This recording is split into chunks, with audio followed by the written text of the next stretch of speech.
But a point came, he wanted to carry out another hypothesis. And he wanted to find out, is it possible for me to make myself? That was when God began the project of man.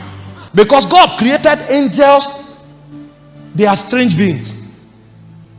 Michael is a revelation of power. So when Michael comes to a place, even if he's not talking, the energy he brings to that place, the energy level will change. Because everything about Michael is power. If Michael enters this building now, before he introduces himself, all of us will be slain. He doesn't know how to speak for himself. The power goes ahead of him. If Michael lands in Abuja, many kings will die. Wicked kings. You know how Herod died. Herod died because a king entered the territory. Because everything about him is power. When Gabriel enters this place, you will just begin to know things. Because there is a realm where they don't talk. No, as you are known. He is a custodian of mysteries. So when he shows up, you will just know. Gabriel walks past you, you will know. Because he's a custodian of mysteries. He's a being of mysteries. And you know, in the angelic realm, they carry their environment. When we leave church, you will leave your environment behind. Angels are not like that. When an angel is going, he carries his environment with him. The spirit realm is a strange realm. It's a strange realm. When the spirit is moving, he comes with his environment. That's what we call carry the environment. So the environment of Gabriel is secrets and mysteries. So when he comes, you will know things. Most times when you function in the prophetic anointing, an angel in the order of Gabriel stood by you. And so you look at somebody, you just know what is in the person's heart. How did you know? You entered an atmosphere of a being. That's how they operate. They carry their environment. So God displayed enormous creativity when he fashioned the angels. When he wanted to create man, there was nothing external he could do anymore. The only thing he thought of was to make himself. I want to sit down and watch myself. And that is why the glory of man, unlike the angel, is not external. He had to hide the glory of man. Because if the angels see that glory, they will know. And they may begin to worship man. So he said, he has hid this treasure in earthen vessel. So when he created man, because man is a representative of God, he didn't put the glory outside. Michael's glory is external. Gabriel's glory is external. But the glory of man is hid inside. And that's why I said, this is the mystery of the age. Christ in you, the hope of glory. So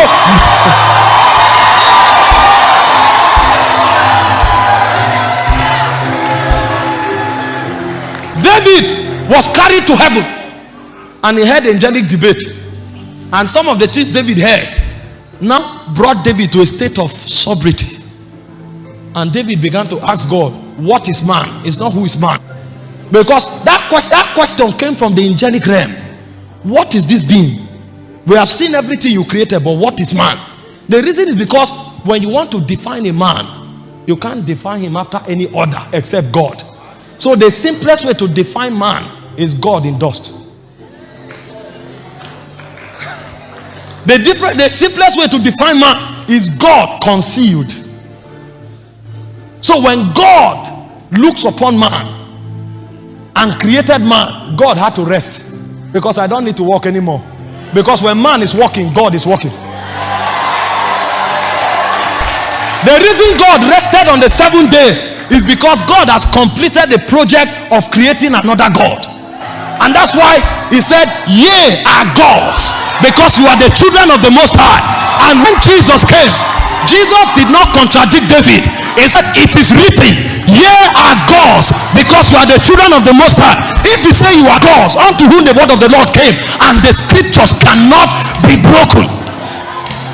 You are gods. Why did you think God rested on the seventh day? Because the seventh day means two gods will be working.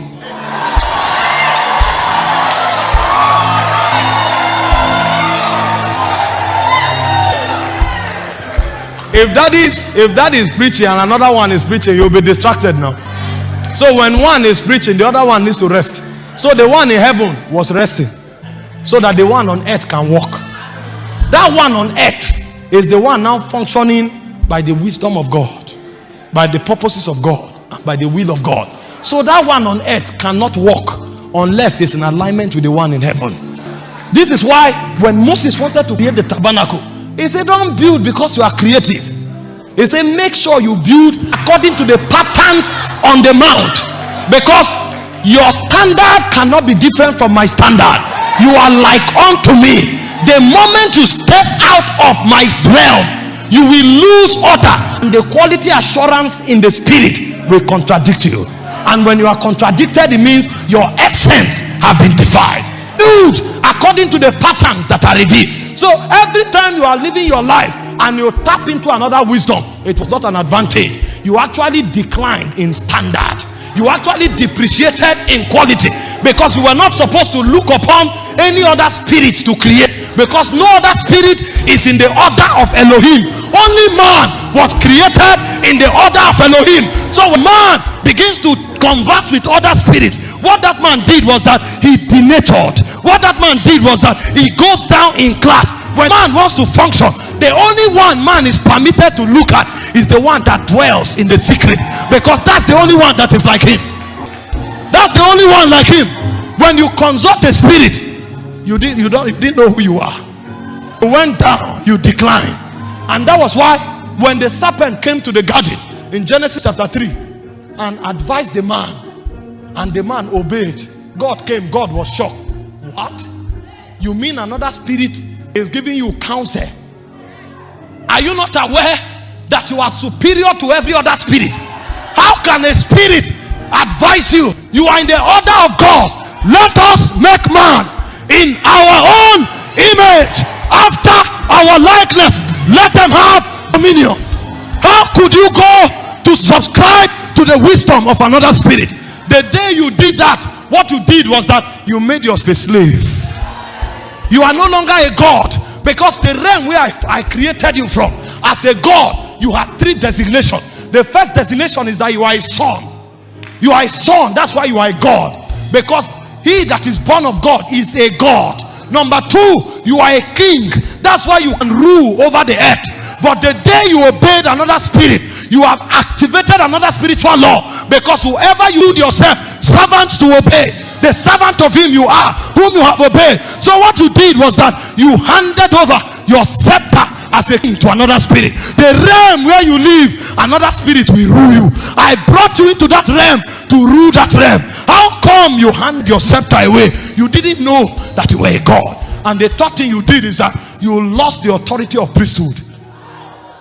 The reason you have access to me is because you are a priest. And as a priest, your goal is to have intimacy and intercourse with me. So the Bible said in Genesis 3, in the cool of the day, the voice of God came walking in the garden. The goal was intimacy, but the door to the presence had been shut.